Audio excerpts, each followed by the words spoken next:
Message to androphagous. Podcast Radio Talks. Radio Zoo. Mr. President, Mr. Trump, how do you know that you love the Russian people? Have you ever eaten them?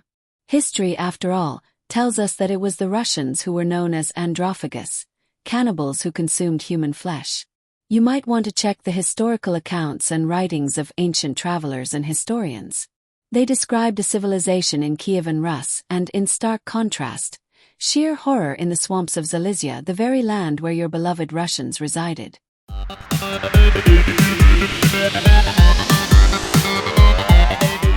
And are you aware that of the 60 million lives you mentioned in your message as lost during World War II, the majority were Ukrainians? The rest were Georgians, Belarusians, Avars, Buryats, and countless other peoples enslaved by the empire.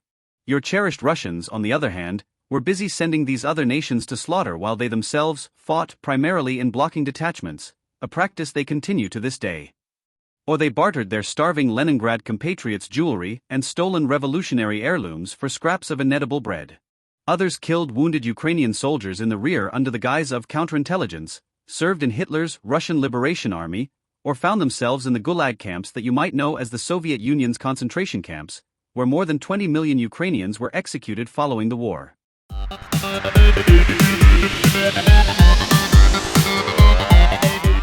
And let's not forget, Mr. President, that any deal you propose to Mr. Putin must involve the actual parties to the conflict. In this case, the aggressor and the victim. The United States, as far as I recall, isn't attacking anyone or defending itself from anyone. To be valid, such a deal must adhere to international law, balancing the rights and obligations of independent states and preserving principles of justice in international relations. Otherwise, it would be considered null and void from the outset, much like any agreement signed under coercion.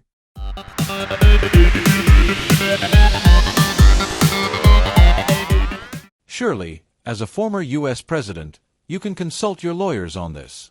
Just make sure they have the proper qualifications and experience in international law practitioners, not mere chatterboxes. And, for heaven's sake, don't ask Elon Musk about this. The only thing you're likely to get from him are some provocative hand gestures and hysterical cries of Putin. Putin, reminiscent of his previous performance, USA. USA. So, Mr. Trump, next time you decide to address such matters, perhaps take a moment to dig deeper into history and international law. You might find the world a bit more complex than your make a deal mantra suggests.